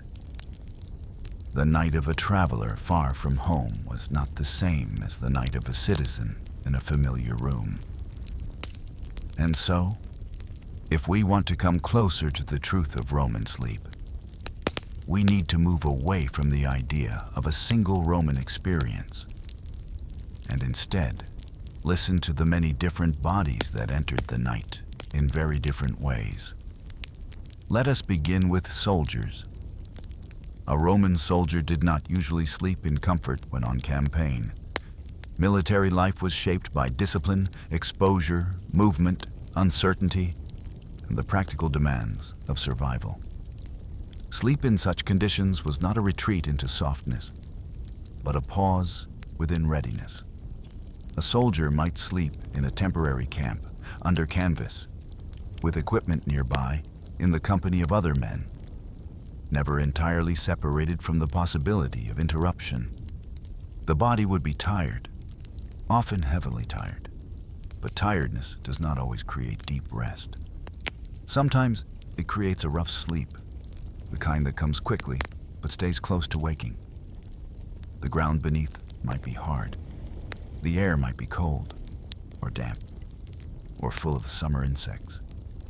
The night sounds would not be those of a city now, but of open land, distant movement, guarded boundaries, and the uneasy quiet of a place not fully under control. A soldier slept with obligation still attached to the body. Even in sleep, there was discipline. Even in darkness, there was the expectation of waking when needed. This changes the quality of rest. One sleeps differently when the body knows it may be summoned at any moment. Perhaps not consciously, but physically. A soldier's sleep is rarely innocent. It is strategic, temporary, held in reserve. And yet, even that kind of sleep contains something profoundly human. A man far from home, under a foreign sky, lies down among others who are also exhausted. Armor has been loosened. The day's march is over. Voices grow fewer. A watch is posted. Someone turns in the dark. Someone mutters half asleep. Somewhere nearby, an animal shifts. Beyond the camp, the land disappears into blackness. And slowly, despite danger, despite duty, sleep comes. Now let us leave the soldier and step back into the house, but not into the master's room. Let us consider the servants, and beyond servants, the many enslaved people whose labor sustained Roman households and whose sleep was shaped by service, hierarchy, and lack of control. Their nights would have depended entirely on the structure of the household. Some may have slept near kitchens, work areas, storage rooms, or servant quarters if such spaces existed. Others may have slept wherever space allowed. Their sleeping arrangements were not guided by comfort, but by use. They rested where their laboring bodies could be kept available for the next day's demands. That word matters. Available. To sleep while belonging to someone else's structure of need is not the same as sleeping freely. The body rests, but not fully as its own. The space is assigned, not chosen. The hour of sleep may be shorter, the conditions less protected, the waking more abrupt. A servant or enslaved person in a Roman household may have gone to sleep later than the master. After lamps were tended, rooms set in order, bedding arranged for others, dishes cleared, doors checked, and the long, fading labor of the day finally brought to a close. And then, once all of that was done, only then might the body be allowed to lie down. One can imagine what that tiredness must have felt like. Not leisurely fatigue, not the gentle heaviness after a calm evening, but the exhaustion of work continued into the edges of night. There is also the matter of interruption.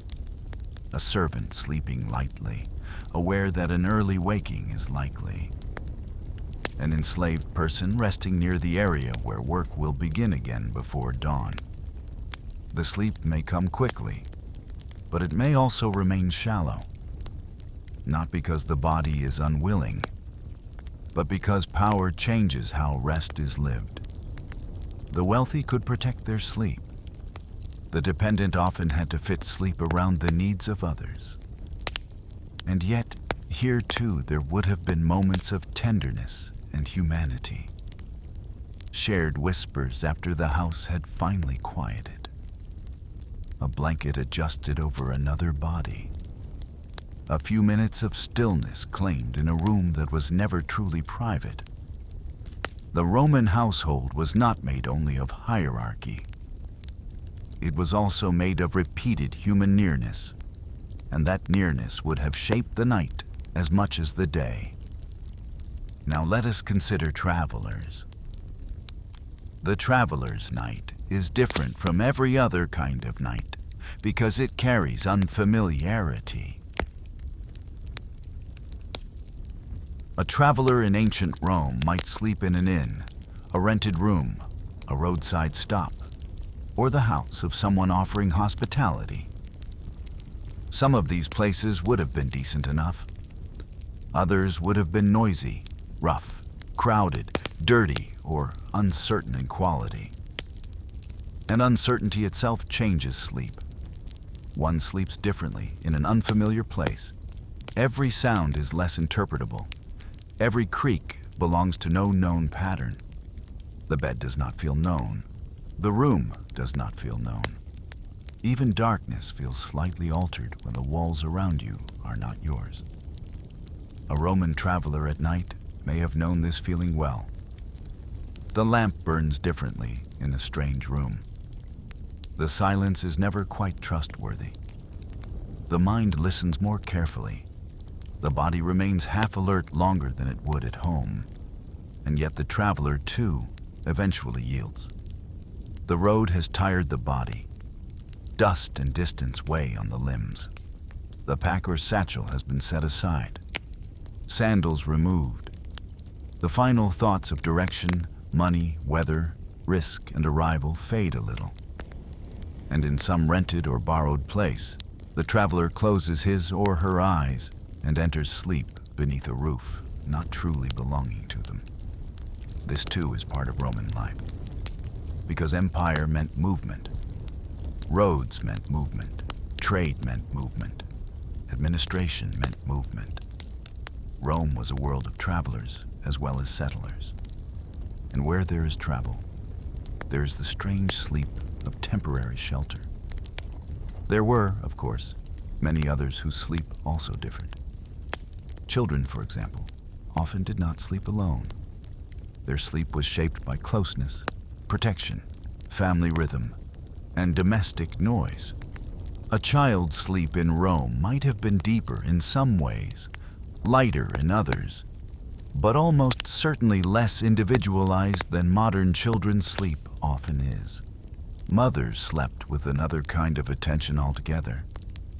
Even when exhausted, the body of a mother often listens differently in the night. For sounds, for movement, for children, for illness, for danger. This is true across many times and cultures, and it would not have been absent in Rome. Rest may have come, but never with the same total surrender as someone responsible only for themselves. The elderly, too, likely knew a different night. Lighter sleep, more waking, more discomfort in the body, more memory, more stillness. Aging changes sleep in every age, and Rome would have been no exception. So perhaps this is what becomes most moving as we continue through the Roman night. Not that everyone slept the same, but that everyone brought a different life into the dark. The soldier brought discipline, the servant brought labor, the traveler brought uncertainty, the mother brought vigilance, the child brought closeness, the old brought fragility, and all of them, in different ways, met the same ancient darkness and asked of it the same thing: rest, a little release, a few hours beyond duty. This is why sleep is such a powerful historical lens. It reveals not only inequality, but variety. It reminds us that a civilization is not made of one standard human experience repeated endlessly. It is made of different bodies lying down under different conditions, each shaped by role, status, age, fear, need, and hope. And yet, despite all these differences, there remains something unifying in the image. A body finally horizontal, a breath slowing, the room or tent or lodging dim, the mind moving away from daytime concerns, the world becoming less visible, night wrapping itself around human fatigue. One can imagine them all now. A soldier in camp, one arm near his equipment, the earth beneath him still holding some memory of the day's warmth. A servant in the back area of a large house, too tired to think much longer, sleeping in a place assigned rather than chosen. A traveler in a strange inn, listening to unfamiliar boards creak and wondering for a moment whether dawn will come too soon. A mother turning once more before sleep, listening not to the street, but to the breathing of a child beside her. Each of them in different rooms, different lives, different places in Roman society, and yet all of them slowly surrendering to the same timeless human necessity. Sleep did not erase hierarchy in Rome, but for a few hours, it softened all outward motion. It made everyone still. And perhaps that stillness, more than almost anything else, allows us to feel the ancient world not as spectacle, but as life. Chapter 9. Summer heat, winter cold, and restless nights. If class shaped how Romans slept, then the seasons shaped how sleep felt. Because no one in ancient Rome slept in a perfectly controlled room. There was no central heating, no silent air conditioning, no insulated glass holding back the weather, no carefully adjusted indoor climate waiting at the same temperature night after night. The Roman sleeper remained much closer to the physical world, closer to heat, closer to cold, closer to air, dampness, stone, dust, wind, and the slow shifting moods of the year. And that meant sleep was never only about beds and rooms. It was also about weather, about the season pressing itself into the body after dark. Let us begin with summer. A Roman summer night could be difficult. The heat of the day did not vanish quickly once the sun was gone. Walls held warmth. Stone released it slowly. Air could remain thick and heavy long into the evening, especially in built-up parts of the city. A bedroom that had seemed merely warm at dusk might feel oppressive by midnight. This is easy to imagine. The body lies down, already tired, but not yet relieved. The bedding feels too close. The mattress holds heat. The room seems to have no easy place for the warmth to go. A lamp makes the air feel warmer still. And sleep, though needed, comes reluctantly. In wealthier homes, there were more ways to manage this. Inner courtyards helped air move. Better rooms might be chosen for cooler conditions.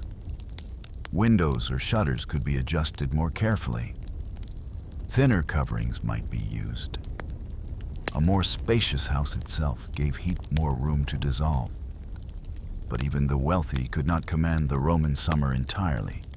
They could soften it, not abolish it. For the poor, especially in upper rooms of Insulae, the problem was often far worse. Heat rises. Crowded spaces trap it. Poor ventilation intensifies it. A room high above the street, with limited air movement and several people inside, could become exhausting to sleep in.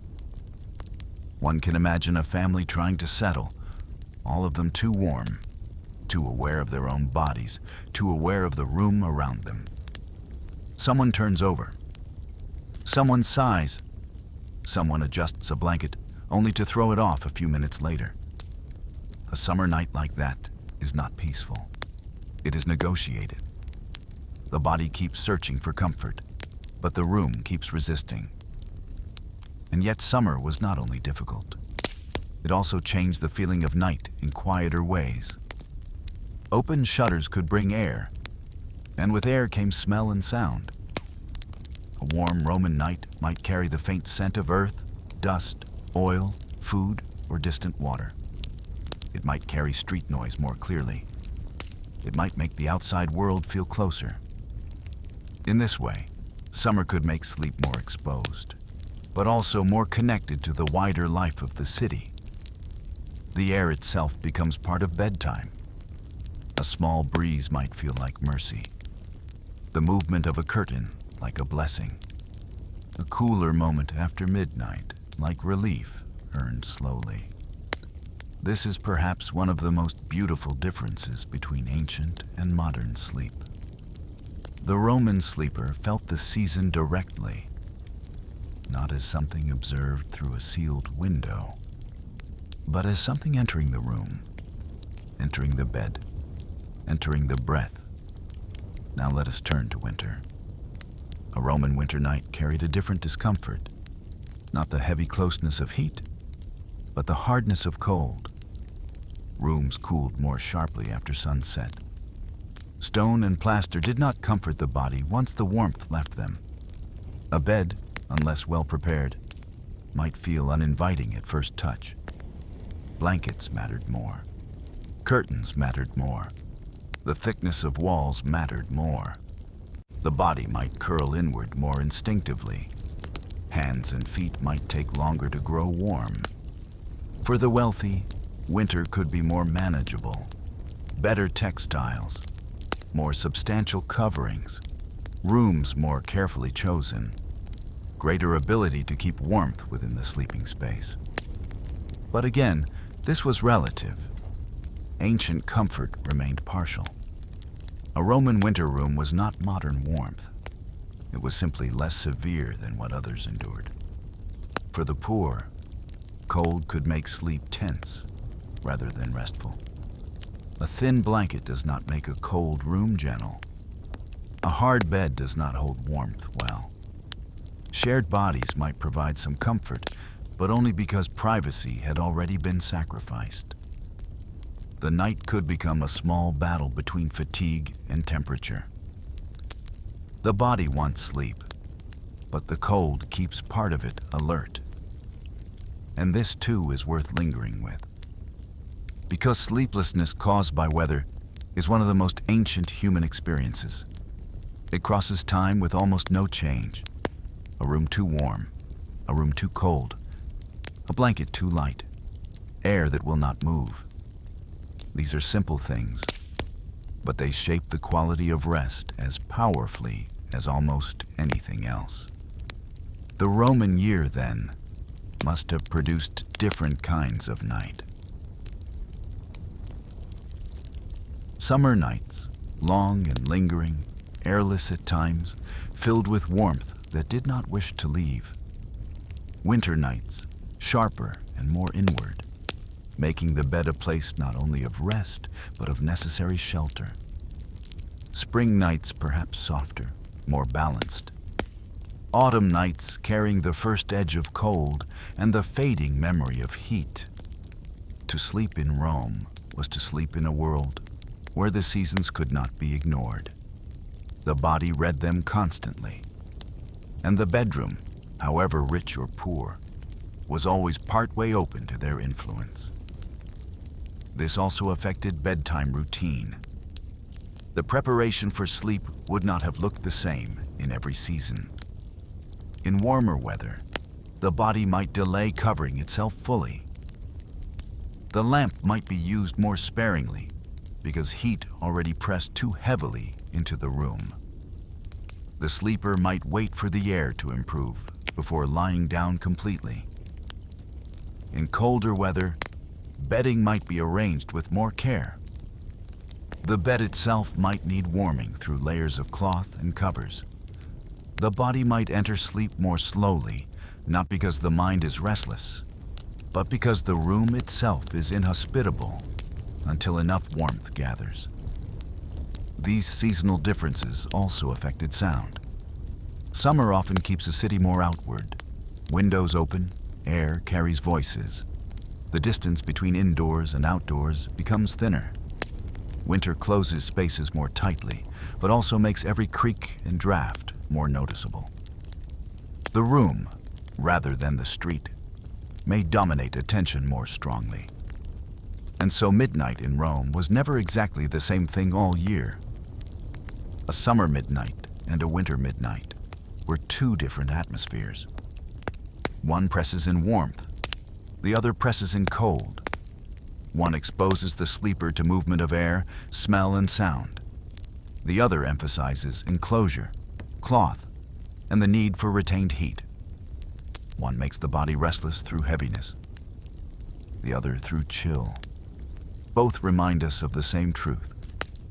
Roman sleep was not insulated from the world. It happened inside it. Perhaps this is why ancient nights feel so textured when we imagine them slowly. They were not abstract darkness. They were seasonal darkness. A darkness with temperature, a darkness with weather, a darkness that touched the skin directly.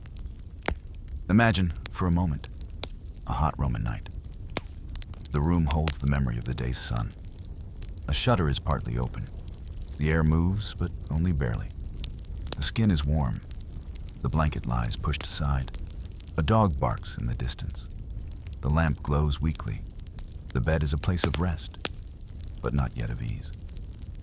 Now imagine a winter night. The room has gone cold. The body enters the bed searching for warmth. The blanket matters immediately. The air feels sharper. The silence feels heavier. The bed is not welcoming at first, but slowly, with the warmth of breath and body, it becomes a refuge. These are two different versions of the same human act, and both belong to ancient Rome. This is why a Roman night can never be only one image. It is many images, many temperatures, many discomforts, many adjustments, and underneath them all, the same desire. To find enough stillness, enough comfort, enough relief to let the body finally give up the day. In a modern room, we often forget how much climate shapes sleep because so much of climate has been pushed back by design. The Roman sleeper could not forget. The weather came to bed with them. In summer, it lay in the sheets and the walls. In winter, it waited in the floor and the air. And so, when we think of restless Roman nights, we should think not only of noise or fear or dreams, but of heat and cold themselves.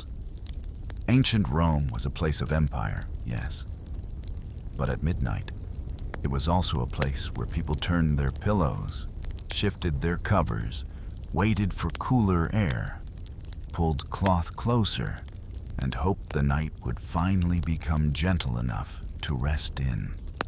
And perhaps that is one more way the ancient world draws close. Because anyone who has ever lain awake in a room too hot or too cold already understands something of what a Roman night could feel like. Not historically, but physically. And physical understanding is sometimes the most human bridge to the past. So let us imagine the Roman sleeper once more. Summer or winter, rich or poor, covered or uncovered, listening to the room, feeling the season, waiting for the body to grow less resistant.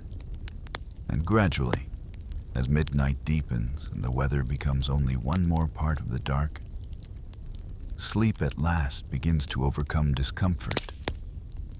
Not perfectly, but enough. Enough for rest, enough for dreaming, enough to carry the body through to dawn. Chapter 10. A long quiet walk through midnight Rome. Now, let us leave the room for a while. Not entirely, only gently. Let us step outside, into the Roman night itself, and imagine that we are walking slowly through the city at midnight, not hurrying, not searching for anything, only moving quietly, carefully, through Rome after most of the day has already dissolved into darkness. The great public city is still here, but changed. Its edges are softer, its noise is lower, its gestures are fewer. What remains is a quieter Rome. A Rome of stone, shadow, lamplight, sleeping bodies, distant footsteps, and the long, patient silence between sounds. Let us begin on a narrow street.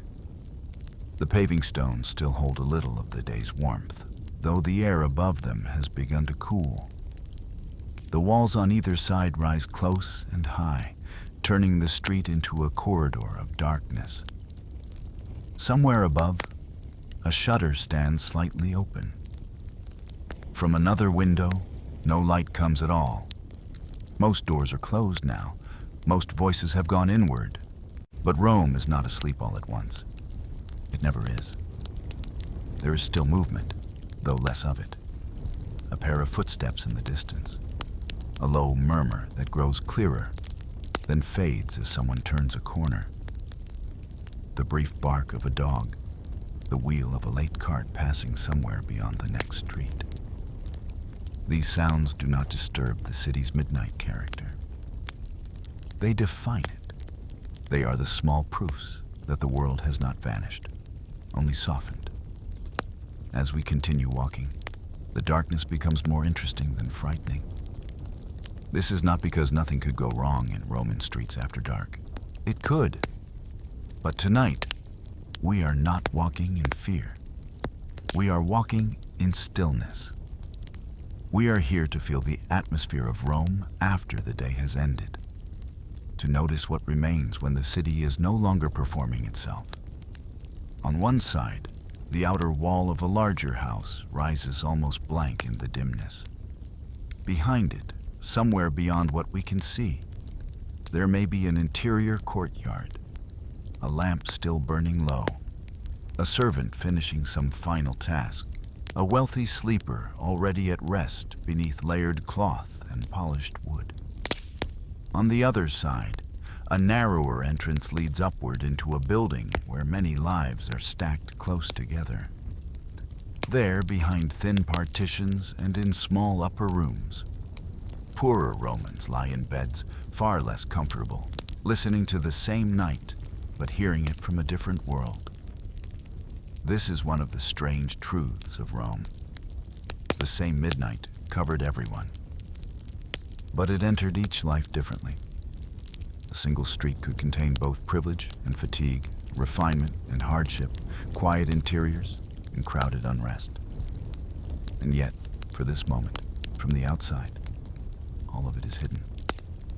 We see only doors, walls, dark openings, and the suggestion of countless sleeping lives behind them. Let us walk a little farther. Now the street opens slightly. and ahead there is a small shrine at a corner, almost invisible except for the memory of where it stands. By day it would be easy to pass without thought. At midnight, it feels more present somehow. The sacred often grows larger in darkness, not because it changes, but because the visible world grows smaller around it. A breeze moves through the street. Not strong, just enough to stir the edge of a hanging cloth somewhere above. Just enough to make a lamp flame, hidden behind a shutter, tremble for a second. We keep walking. The city does not glow. It emerges in fragments, a stone edge catching moonlight, a patch of wall faintly silver, a narrow opening between buildings filled with black, a bowl left outside a doorway, a set of worn steps leading upward, a wooden beam, a cart left in shadow. This is Rome at midnight, not a spectacle, not a painting. A city reduced to essentials, shape, air, echo. The farther we go, the more we notice how sound travels differently now. During the day, sound belongs to the many. At midnight, each sound seems to belong to itself. A sandal on stone, a shutter moved from within, a cough from some unseen room, water poured into a basin. Then silence again. Not a complete silence, a layered silence. A silence made from pauses between small signs of life. There is something deeply peaceful in this, because midnight in a great city is one of the rare times when scale becomes gentle. Rome by day is a public thing. Rome by midnight feels personal. Even the largest structures become quieter versions of themselves. Imagine a temple now, standing beyond the street. By daylight, it would command attention. At midnight, it becomes mostly outline. Its columns recede into darkness. Its authority remains, but in a softened form. The Forum, too, exists somewhere not far from us, but its energy is absent now. No argument, no trade, no political performance. Only open space, shadow, moonlight, and the memory of noise. How strange it must have felt for Romans to know that the same spaces that ruled the day could become so empty, so still, so transformed at night. Perhaps that is one of the reasons cities at midnight feel almost philosophical. They reveal that public life is temporary, that even the busiest systems must rest. That stone, when no one is speaking beside it, becomes something quieter and older. Now let us turn into a smaller lane. This one is narrower still, and here the air feels cooler. The heat held by the stone is fading. The darkness between walls is thicker. Somewhere above, a child stirs and is hushed. Somewhere farther away, a man laughs once, briefly. Then the sound disappears. We stop for a moment, not because anything dramatic is happening, because almost nothing is happening. And this, too, is part of what we came for. To feel what it means for a city to quiet rather than stop. To understand that midnight is not emptiness, but reduction. A few motions instead of many. A few lights instead of thousands. A few wakeful minds instead of crowds. A city still alive, but no longer declaring itself.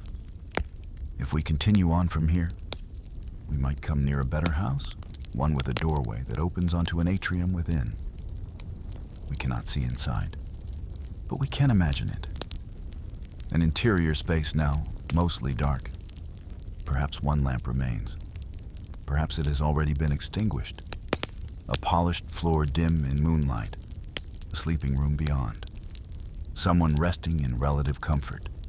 Breathing evenly. The worries of the day not gone, but loosened. A Roman of means, held by quiet more successfully than many others could afford. And then, not far away at all, another building, a staircase, an upper room, A poorer family trying to sleep despite heat, despite closeness, despite noise that returns in waves from the street below. A mother half asleep. A child turned sideways in shared bedding. An exhausted laborer gone deeply under from fatigue. Their midnight is the same hour, but not the same experience. This is why walking through Rome at night reveals so much. Because the city becomes a map of invisible differences. The walls conceal them, but the imagination restores them. Now imagine we leave the denser streets for a moment and approach an open stretch where the sky becomes more visible. The moon hangs above the roofline. It is not a theatrical moon, not oversized, not painted, just a quiet, ancient moon over an ancient city. Its light is enough to draw pale lines across roofs, to touch the upper edges of columns, to separate one silhouette from another. And beneath it, Rome feels older than empire, older than politics, older than ambition. At midnight, all cities reveal something beneath their daytime self. Rome, perhaps more than most. Because so much of Rome's daytime identity was made of display, duty, hierarchy, movement, and public meaning. Midnight strips some of that away. What remains is stone, sleep, weather, and the patient continuity of human life. This may be the deepest comfort of the Roman night, that for all its complexity, it finally becomes simple. People are asleep. A few are not.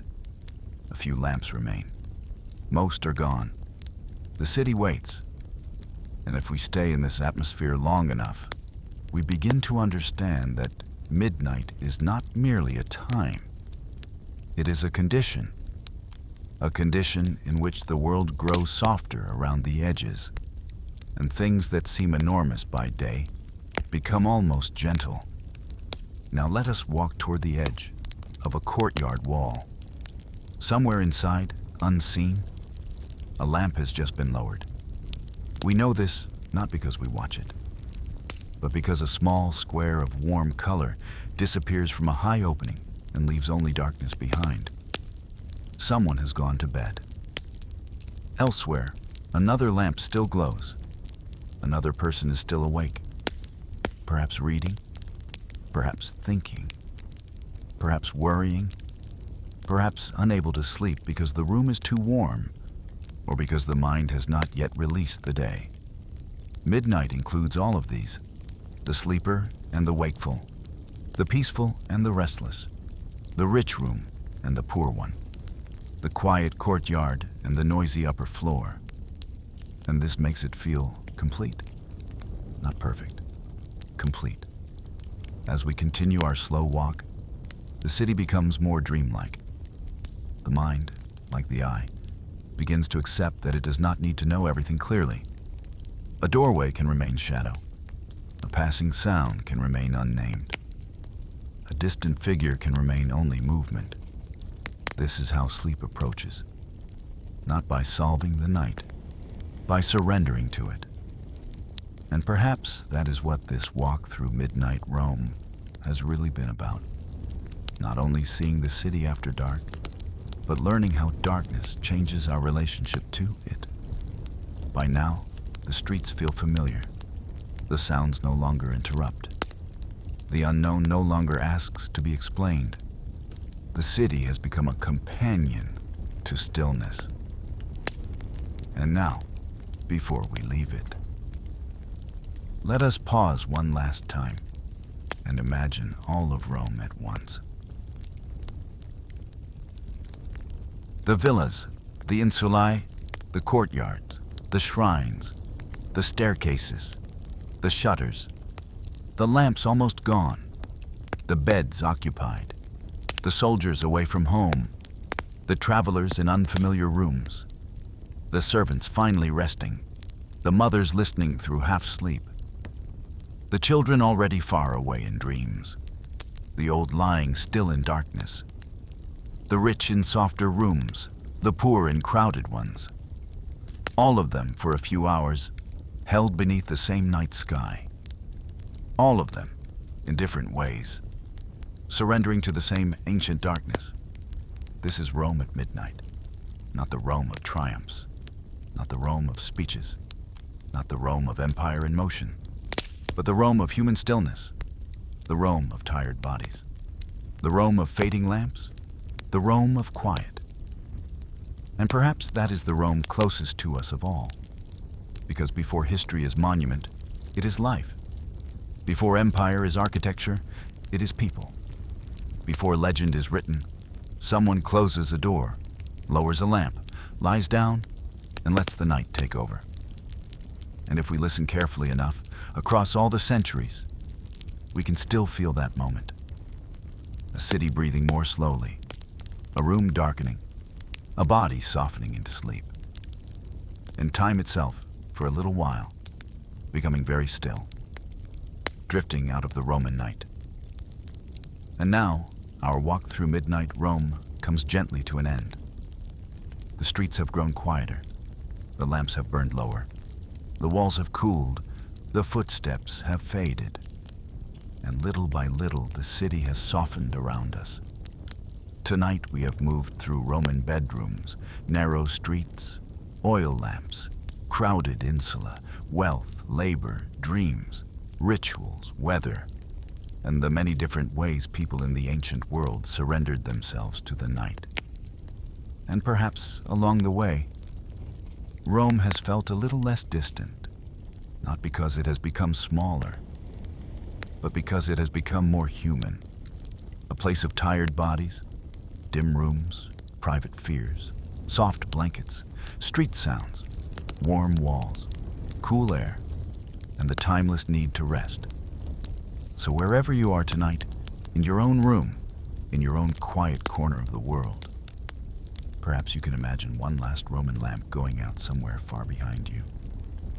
A final glow fading, a room darkening, a city settling, and history, for a little while, becoming still.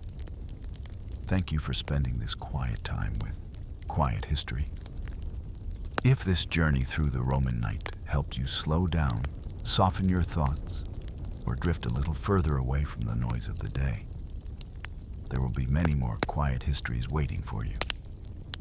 For now, breathe slowly, rest gently, and drift through the past. Good night.